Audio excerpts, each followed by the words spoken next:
తెలుగు వారి #1 choice Telugu matrimony. Layer skin hair and laser clinic లో latest టెక్నాలజీతో laser hair removal, anti ageing and hair fall issues కి advance treatments అన్ని ఇక cost గురించి వరి అవ్వాల్సిన అవసరం లేకుండా అందిస్తున్నారు. ఇంకా మీ కాన్ఫిడెన్స్ ని తిరిగి తెచ్చుకోండి. Get your free consultation now. ఒకప్పుడు భాగ్యనగరం అంటే తక్కువ ధరలో బిర్యానీ, తక్కువ రెంట్లో ఇల్లు అనే పేరు ఉండేది.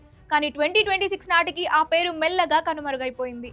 ఇండియాలోనే అత్యంత వేగంగా అభివృద్ధి చెందుతున్న నగరాల్లో మన హైదరాబాద్ ముందుండడం గర్వకారణమే. అయినప్పటికీ పెరిగే ఐటీ కంపెనీలతో పాటు ఇక్కడ సామాన్యుడి ఖర్చులు కూడా రాకెట్లా దూసుకుపోతున్నాయి.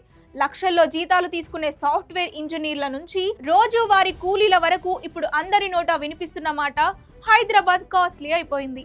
అసలు ఈ రోజుల్లో హైదరాబాద్ లో ఒక బ్యాచిలర్ ఉండాలన్నా లేదా ఒక ఫ్యామిలీతో సెటిల్ అవ్వాలన్నా నెలకు ఎంత ఖర్చు అవుతుంది? రెంట్లు, ఫుడ్, ట్రాన్స్పోర్ట్ ఇలా ప్రతి విషయాన్ని ఇప్పుడు లోతుగా చర్చిద్దాం. First point, rent. హైదరాబాద్ లో మీ నెలవారీ బడ్జెట్ లో అతిపెద్ద వాటా ఇల్లు లేదా అద్దెకే వెళ్తుంది. ఇప్పుడు నగరం పడమటి దిశగా కోకాపేట్, తెల్లాపూర్ వరకు విస్తరించింది. నియోపోలిస్ లాంటి కొత్త ఐటీ జోన్స్ రావడంలో గచ్చిబౌలి, మాదాపూర్ చుట్టుపక్కల 2 BHK రెంట్ 35,000 నుండి 50,000 వరకు మార్కులు తాకింది. గత 10 ఏళ్లతో పోలిస్తే ఇది దాదాపు 30% పెరుగుదల.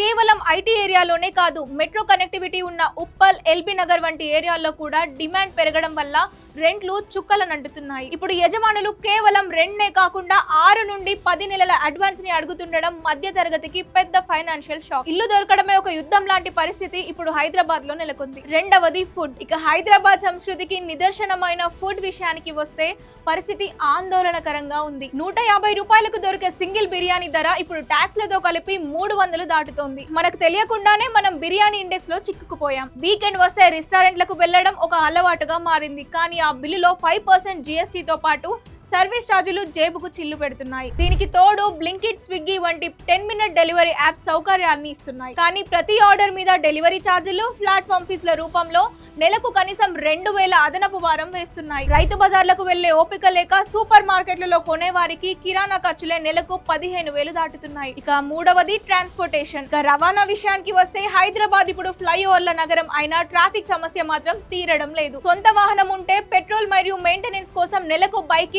3,000 నుండి 10,000 వరకు ఖర్చు అవుతోంది. దీనికి ప్రత్యామ్నాయంగా మెట్రో వచ్చినా లాస్ట్ మైల్ కనెక్టివిటీ అంటే మెట్రో స్టేషన్ కి, ఆఫీస్ కి వెళ్ళడానికి వాడే ఆటోలు లేదా ర్యాపిడోల కోసం టికెట్ ధర కంటే ఎక్కువే చెల్లించాల్సి వస్తోంది. సర్చ్ ప్రైసింగ్ పేరుతో క్యాబ్ చేసే దోపిడీ సరే. ఇలా ప్రయాణానికి ఒక వ్యక్తి తన రోజువారీ సమయంలో 2-3 గంటలతో పాటు నెలవారీ ఆదాయంలో 11% ఖర్చు చేయాల్సిన పరిస్థితి ఏర్పడింది. అందుకే ఇప్పుడు చాలా మంది ఎలక్ట్రిక్ వాహనాలు EV వైపు మొగ్గు చూపుతున్నారు. ఇక నాలుగవది ఎడ్యుకేషన్ అండ్ హెల్త్ కేర్. కుటుంబ సభ్యులకు అత్యంత భారంగా మారిన అంశాలు విద్య మరియు వైద్యం. హైదరాబాద్ లోని ప్రైవేట్ స్కూల్స్ ఇప్పుడు LKGకే 1,50,000 రూపాయల నుంచి 2 లక్షల వరకు ఫీజులు వసూలు చేస్తున్నాయి. ఇక వైద్యం విషయానికి వస్తే గల్లీకో కార్పొరేట్ హాస్పిటల్ ఉంది, కానీ ఒక చిన్న వైరల్ ఫీవర్ కి కూడా టెస్టుల పేరిట 5,000 లాగేస్తున్నారు.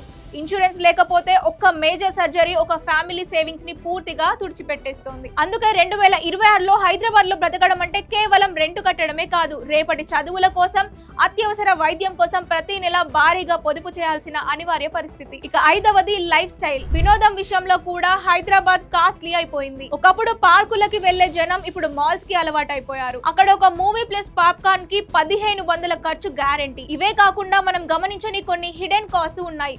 ఉదాహరణకు ఐటీ ఏరియాలో మున్సిపల్ వాటర్ లేక నీటి ట్యాంకర్ల మీద ఆధారపడే వాళ్ళు నెలకి 3,000 అదనంగా ఖర్చు చేసుకోవాలి. అలాగే పెద్ద అపార్ట్మెంట్లలో మెయింటెనెన్స్ ఛార్జీలు చదరపు అడుగుకి 5 నుంచి 6 రూపాయల వరకు ఉన్నాయి. జిమ్స్, క్లబ్ హౌస్ వంటి సదుపాయాలు మీరు వాడినా వాడకపోయినా వాటి మెయింటెనెన్స్ కోసం మరియు వాటి మీద పడే 18% GST కోసం 1,000 రూపాయలు చెల్లించాల్సిందే. ఇవన్నీ విన్నాక అసలు హైదరాబాద్ లో ఉండాలి అంటే ఎంత సంపాదించాలి అనే సందేహం మీకు కలగవచ్చు. మా అనాలిసిస్ ప్రకారం ఒక బ్యాచిలర్ పీజీలో ఉంటూ పొదుపుగా బ్రతకాలి అంటే నెలకు కనీసం 25,000 నుండి 30,000 వరకు ఆదాయం రావాలి. అదే ఒక మధ్యతరగతి కుటుంబం, 4 సభ్యులు ఉన్న కుటుంబం అయితే గౌరవంగా ఉంటూ పిల్లలను చదివిపిస్తూ సేవింగ్స్ చేసుకోవాలి అంటే నెలకు 70,000 నుంచి 95,000 సంపాదన తప్పనిసరి. ఇక లగ్జరీ లైఫ్ స్టైల్ కావాలనుకుంటే 1,50,000 జీతం ఉన్నా సరిపోని పరిస్థితి నేటి హైదరాబాద్ ది. ఖర్చులు పెరుగుతున్నా నగరం ఇచ్చే అవకాశాలు కూడా అంతే స్థాయిలో ఉన్నాయి. కాబట్టి జనం ఇంకా ఇక్కడికే క్యూ కడుతున్నారు. హైదరాబాద్ అభివృద్ధి చెందుతోంది, గ్లోబల్ సిటీగా మారుతోంది. కానీ ఈ క్రమంలో సామాన్యుడి సర్వైవల్ అనేది ఒక సవాలుగా మారింది. పక్కా ఫైనాన్షియల్ ప్లాన్ ఉంటేనే ఈ నగరంలో మనం నిలదొక్కుకోగలం. మీ ఏరియాలో అద్దెలు ఎలా ఉన్నాయి?